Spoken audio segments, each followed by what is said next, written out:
100বার আল্লাহু আকবারের আওয়াজ দাও।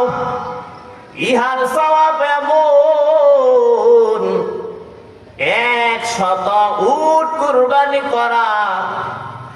আল্লাহ রাস্তায় কুরবানি করে দিলি আর উহা কবুল হইয়া গেল, এত সওয়াব। কিন্তু বসে বসে শুধু গীবত আর গীবত, আখিরাতের চিন্তার ফিকির নাই। নবীর সাহাবায়ে কেরামরা দুনিয়ার গল্প না করে আখিরাতের গল্প দেখা হইলেই করতেন। কিন্তু দুনিয়ার হালত একটু তাকাইয়া দেখো, কিয়ামতের আলামত। কিয়ামতের আলামতের মধ্যে দুনিয়াতে মানুষ নামাজ ছেড়ে দিবে, এটা একটা কিয়ামতের আলামত। এরপরে মূর্খ লোকেরা বড় বড় পদ পাবে, এটাও একটা কিয়ামতের আলামত। এই দুনিয়াতে আল্লাহ স্বাধীনতা দিয়েছেন, গায়ের জোরে মাস্তানি করা যায়, গায়ের জোরে জুলুম করা যায়, চাঁদার কারণে হত্যা করা যায়। কিন্তু রবের একদিন হাসরের ময়দানে তোমারে আমি দাঁড়াইতে হবে। যেই হাসরের দিনের কথা আল্লাহ কোরআনে বলেন, মালিক ইয়াউমিদ্দিন, আমি হলাম কিয়ামত দিবসের মালিক। وعن أبي هريرة رضي الله عنه قال قال رسول الله صلى الله عليه وسلم لا يلج النار من بكى من خشية الله। আল্লাহর নবীর সাহাবী এই হাদিসটি বর্ণনা করেন যে মান বাকা মিন খাশিয়াতিল্লাহ হাত্তা ইয়াউদাল লাবানু ফিজ যারঈ ওয়া লা ইয়াজতামিউ আলা আবদিন গুবারুন ফি সাবিলিল্লাহি ওয়া দুখান জাহান্নাম। আল্লাহর ভয়ে চোখের পানি যদি ফেলাইতে পারো রে মুমিন, গাভীর দুধ থেকে ওলান থেকে যেমন দুধ বের করে ভিতরে ঢোকানো সম্ভব নয়, কান্নাওয়ালারে জাহান্নাম দিবে এটাও সম্ভব নয়। এরপরে আল্লাহর রাস্তায় যদি পায়ে ধুলাবালি লাগে, জাহান্নামের আগুন আর ধুলাবালি একত্র হবে না। তো বলতেছিলাম আল্লাহ তাআলা দুনিয়াতে আমাদেরকে ইবাদতের জন্য পাঠাইছেন। আজকে আমরা খানা খাই, এটাও হবে ইবাদত। রহমতের নবী আমার, যেই নবী আমরা উম্মত, বিনা দরখাস্তে আল্লাহ আমাদেরকে বানায় দিলেন। ওই নবীর আদর্শ মানো, ওই ইসলামপুর এলাকার মুসলমান, আজকে তাকাইয়া দেখো তোমার গালে নবীর আদর্শের দাড়ি আছে না নাই? একটু নজর করে দেখ, তুমি যে খানা খাও রাসূলের আদর্শ দস্তরখানা বিছিয়ে খানা খাওনি। আর নবীর আদর্শ যারা মানবে, মান আহাব্বা সুন্নতি ফাকাদ আহাব্বানি ওয়া মান আহাব্বানি কানা মাই ফিল জান্নাহ। নবী বলে যারা করে আছে এরাই জান্নাতি। তো শ্রেষ্ঠ নবীর উম্মত তোমারে আমারে পাঠাইছেন, ওই নবীর আদর্শ তোমার ঘরে আসেনি। আজকে তাকাই একটু নবীর আদর্শ ফলো করো। ও এলাকার যুবক, একটু নজর করে দেখ, তুমি নবীর আদর্শ, নবীর মহব্বতে নবীজি জীবনে ইচ্ছাকৃত ভাবে নামাজ ছাড়ে নাই। আজকে তুমি নামাজের খবর নেই, 5 ওয়াক্ত নামাজ মুয়াজ্জিন আযান দেয়, মসজিদে আযান হয়, জুমার দিন কিছু মুসলমান আসে, কিন্তু বাকি দিন নামাজের খবর নাই, নবীর আদর্শের খবর নাই। দুনিয়ার লাইনে চলতে চলতে 80 বছর বয়স হয়ে গেল, 70 বছর বয়স হয়ে গেল, কিন্তু বড় দুঃখ, আল্লাহর কোরআন শুদ্ধ করে পড়তে পারি না। আল্লাহর মহব্বতে নামাজ 5 ওয়াক্ত পড়তে চায় না। অথচ কিয়ামতের কঠিন দিন, এই দুনিয়াতে একটু নজর করে দেখ, দুনিয়ার সম্মান চিরস্থায়ী না, একটু নজর করে তাকাইয়া দেখো। ওলামায়ে কেরাম মারা গেলেন, তোমার আমার যেদিন মরণ হবে, মা বলবে আমার সন্তানটারে কই না,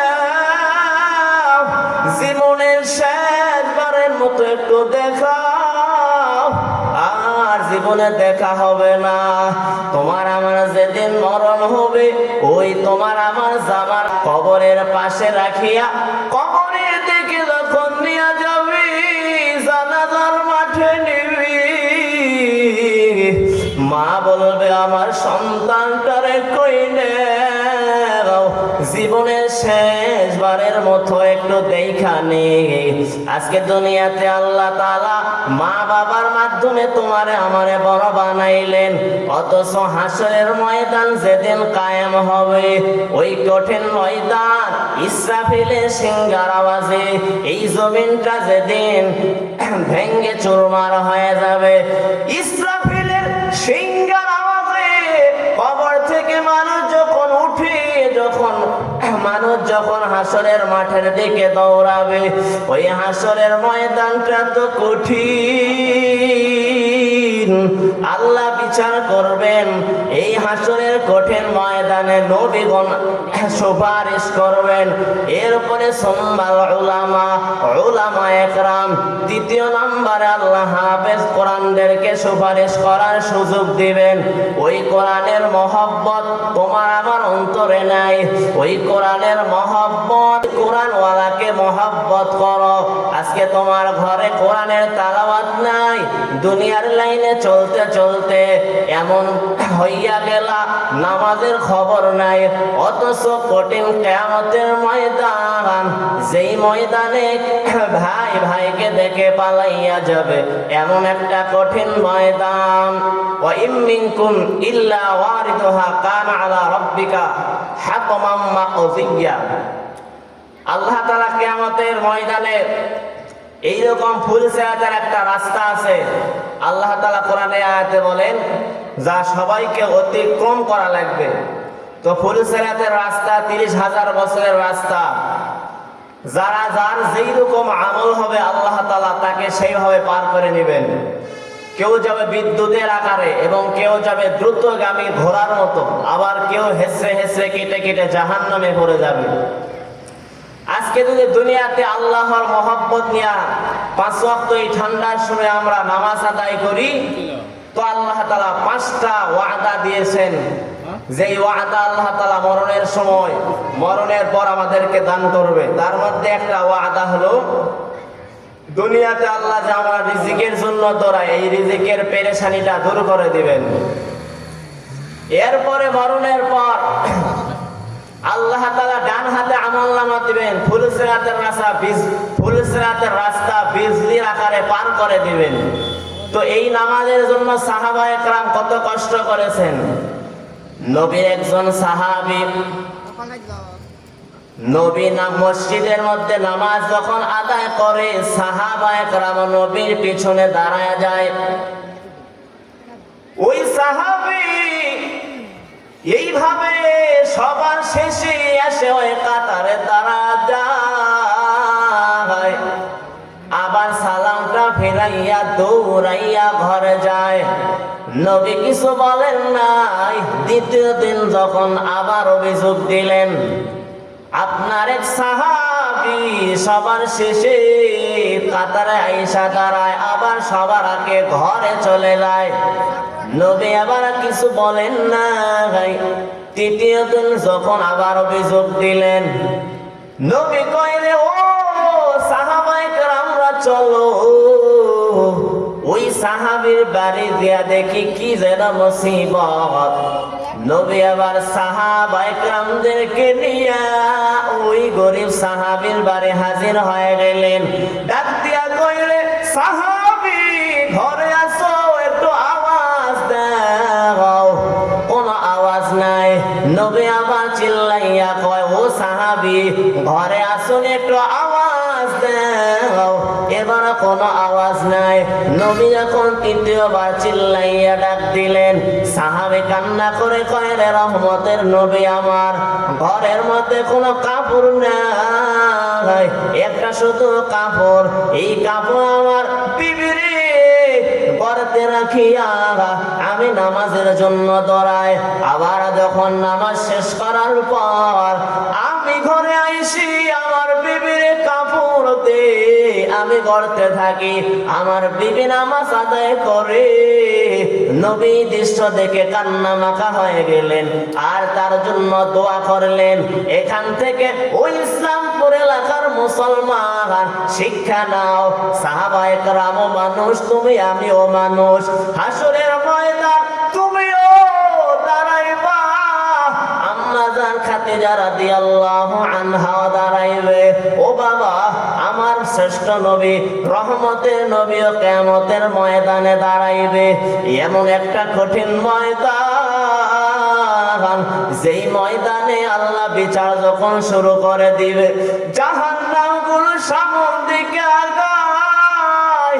জাহান্নামকে 70,000 ফেরেশতারাও ধরে রাখতে পারে না। আল্লাহ কয়, ফেরেশতারা টানায় রাখো, ধরে রাখো। আর যদি জাহান্নাম সামনের দিকে আগায়, তাহলে বিচার করতে পারবো না। ওই সময় আল্লাহ ফেরেশতাদের হাতে কিছু পানি দিবি, জাহান্নামের গায়ে ছিটা দিবি। পানি ছিটা দেওয়ার পর জাহান্নাম পেছনে দৌড়ায়। আর ফেরেশতারা বলবে, বান্দাগুলো বলবে ফেরেশতাকে, এটা কি আবে হায়াতের পানি নাকি জমজমের পানি নাকি কোন হাউজে কাউসারের পানি? বলা হবে, না না, এটা আবে হায়াতের পানি না, জমজমের পানি না, কাউসারের কোন পানি না, এটা আমার গুনাহগার উম্মতের চোখের পানি। ও চোখের পানিওয়ালা ভাই, আল্লাহ দুইটা গুণের বান্দাদের উপরে হাসেন। যারা এই ঠান্ডার সময় তাহাজ্জুদের নামাজ পড়ার জন্য দাঁড়ায় যায়, আল্লাহ তাআলা এই বান্দাদেরকে দেখে হাসেন। আরেকটা হলো যারা আল্লাহর মহব্বতে শহীদ হয়ে গেছে, রক্তক্ষরণ হয়েছে, এই বান্দাগুলোকে দেখে আল্লাহ এতটাই যে খুশি, আল্লাহ তাআলা হেসে দেন। তাহলে আমরা এই দুইটা গুণের মধ্যে একটা গুণ তাহাজ্জুদের নামাজ আমরা যদি পড়তে পারি তাহলে অনেক দাম। তাহাজ্জুদের নামাজের এত ফজিলত, তাহাজ্জুদের নামাজ যে পড়বে আল্লাহ তাআলা তার পিছনের যত গুনাহ আছে সমস্ত মাফ করে দিবেন এবং তার কলবে নূর দান করবেন এবং গুনাহ থেকে আল্লাহ তাআলা তাকে অটোমেটিক বাঁচায় দিবেন। তাহলে এই নামাজ পড়ার দরকার আছে না নাই? বলেন। তো বলতেছিলাম, আল্লাহ তাআলা আমাদেরকে দুনিয়াতে পাঠাইছেন হালাল রিজিক দ্বারা আমাদেরকে দুনিয়াতে চলতে হবে। আমরা যে টাকা পয়সা কামাই করে ইবাদত কবুল হওয়ার জন্য খানাটাও হালাল হওয়া দরকার। কি কম?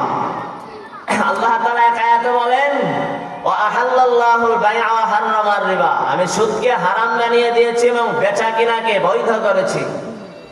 আর এক আয়াতে বলেন, আল্লাযীনা ইউনফিকুনা আমওয়ালাহুম বিল লাইলি ওয়ান নাহারি সিররাও ওয়া আলানিয়াতান ফালাহুম আজরুহুম ইনদা রাব্বিহিম ওয়া লা খাউফুন আলাইহিম ওয়া লা হুম ইয়াহজানুন।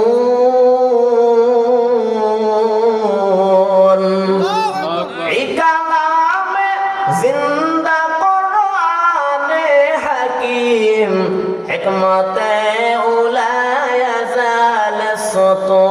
قديم جميع العلم في القرآن حكيم تقاصر عنه أفهام الرجال।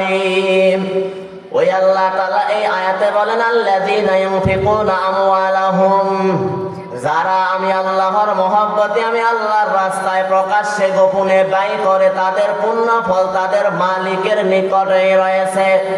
এবং যারা সুদ খাবে পাশাপাশি তাদেরকে আল্লাহ তাআলা কিয়ামতের ময়দানে শয়তান থেকে স্পর্শ করে হতবন্ধী পাগল বানায়া দিছে।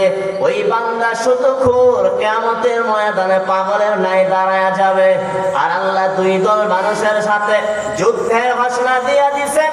ও ইসলামপুর এলাকার মুসলমান, ভালো করে শুনে নাও, দুই দল মানুষের সাথে যুদ্ধের ঘোষণা দিয়ে দিলেন।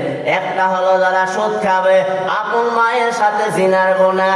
এবার একটু চিন্তা কর, সুদ খাবি, আপন মায়ের সাথে জিনার গুনাহ নিয়ে হাসরের ময়দানে দাঁড়াইতে হবে। আর